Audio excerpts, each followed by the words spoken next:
aren't they? Yeah, they are, especially when you're doing something unrelated to your birthday on that day. I'd rather do that rather than that is a bit wallow depressing. about being like I'm turning existential crisis. 24 on the 24th of May. I'm 25 today. Don't that fucking reaction. Fantastic. I've not got terminal illness. No. just age. Seeing as you said, I was going to say it anyway, but you said it already. Happy birthday. Thank you. Cake. Oh. That's all we had. Thank you so I apologise. This is as far as the budget goes. This is all that I need. Thank you so much. I'll save that for a My late pleasure. night My pleasure.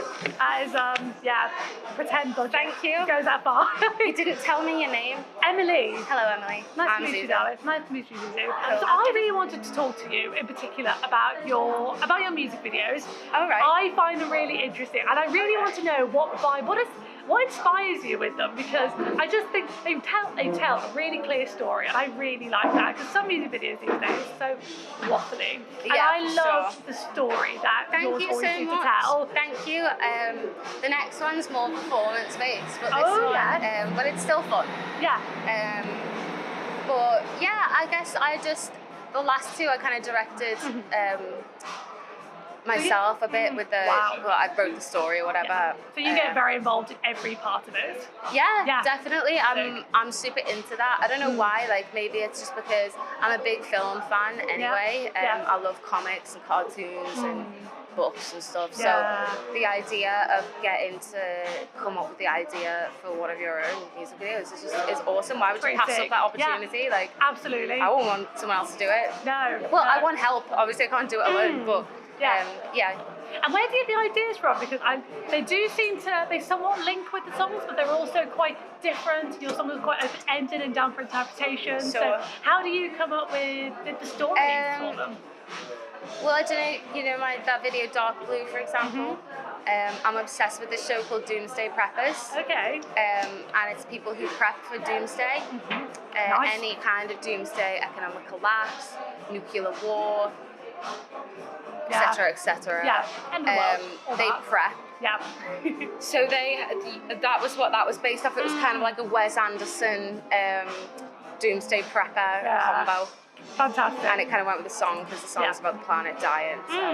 So just things around you, pop culture. Yeah, pop culture. That you're just a fan of. Exactly. Exactly that, yeah. Yeah, because that, again, that seems to be, from what I've seen, very much part of what you are. You're a very, and I hate the cliche, but you're a very millennial artist. In the best way, I think you encapsulate everything good about millennials, because we get a lot of shit.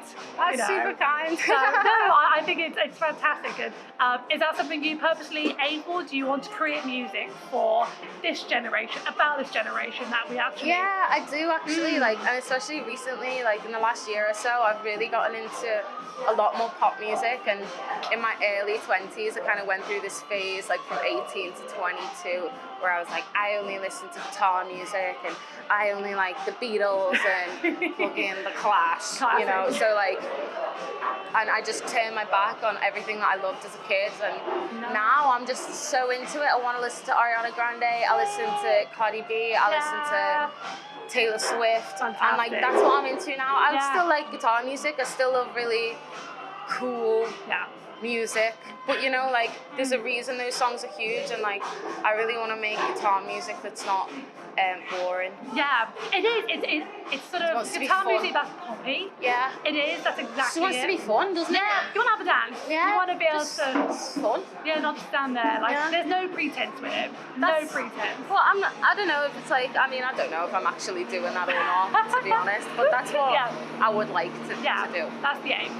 Yeah, that makes a lot of sense.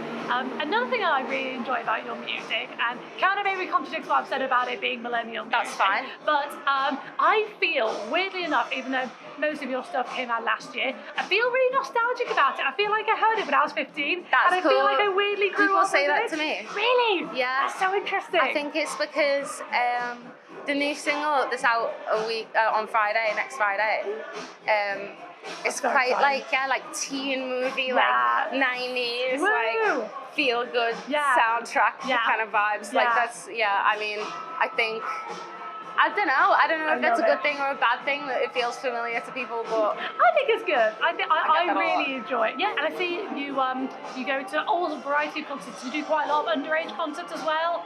Big fan of that. I think it's really cool. well, it didn't mean for that didn't to happen, happen. it just Like, did, yeah. just all these like kids got into it out of nowhere, like actual kids, like from the age of like 6 to 16, like girls. Oh, And it melts my I heart. can imagine. It makes me cry. Yeah. I just go home and cry, honestly. Yeah, it must be very different. We did performing one to them. show in Bristol, and this kid's dad had driven her like over like 2 hours on a school night, and she was like 8 years old, and she was dressed up like me. She had like a silver skirt, glittery boots, and like my band t-shirt. Stop.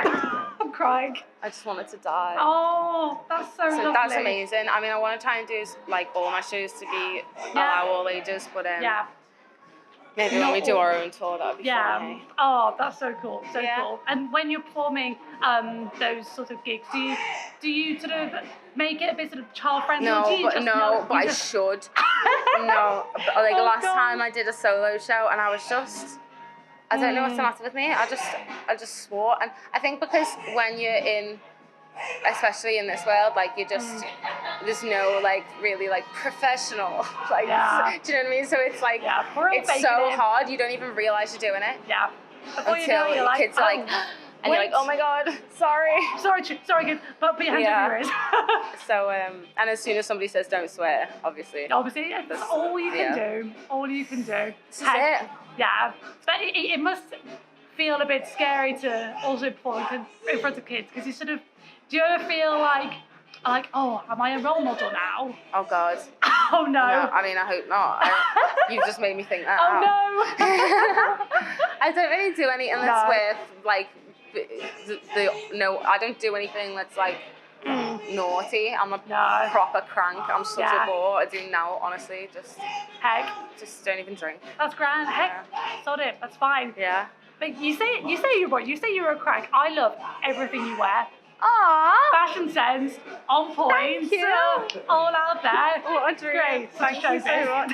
I've been trying. I've been trying to amp it up, you know. Nice. For a while there, again, when I was younger, I was really insecure on stage, and I'd just wear jeans and black t-shirts and black, because I didn't want people to look at me more than like, because you're already as a girl. I mean, it's even more than when I started, because when I first was in a band, I was like 15, so that was 10 years ago. And even like then, I don't know if it's because I was more insecure or because there were less girls in bands, but people used to comment all the time on what you wore and what you looked like and all that stuff. And so I just wanted to blend in as much as possible. Whereas now I'm just like, you know what? Fudge it. Yeah. Like, I want to wear a sparkly dress, I'll wear a sparkly dress. And if some creep's got something to say about it, then screw them. Exactly. Do you think that's like you gaining confidence, or do you think the scene has got any better? Both. Nice. Yeah. Oh, that's good. Both. That's I think so. Yeah. I mean, the whole Me Too movement has really helped. Of course. Without going into one about that, but it has. Yeah. It has. And like, you know, people should think twice before they say something mad rude. Yeah. Absolutely. Speaking of girls, women, I believe you have some fantastic tattoos. Oh yeah. Of the, and can I see a little bit of one there? Yeah. I'm sorry. Diana Ross. That's done. They are gorgeous. And my mom. Oh, that's lovely. And then I've got to get a few more. I'm gonna get Maya Angelou. Yeah. I think I'm gonna get either Sandra Bullock. Oh. Yeah, I'm gonna get Sandra Bullock or Julia Roberts. Don't. Yeah, I think I might get Julia Roberts too. My maybe gosh. we'll see. That's amazing. I did want Winona Ryder though, but I'm running out of space. And then on top, my prime place, I want to get the lady who's done them all. Yes. Yeah, and she's like really heavily tattooed, and she's gonna do hair. She's the coolest woman on the planet. Shout out Sophie, I love you. That's gonna be great. Literally, can do a little self-portrait on you. She's amazing, and I'd love that. That's amazing, fantastic. Best of luck with today and everything. It was so nice to chat to you. Thank you so much. So nice, it's been really fun, and all good. What was that?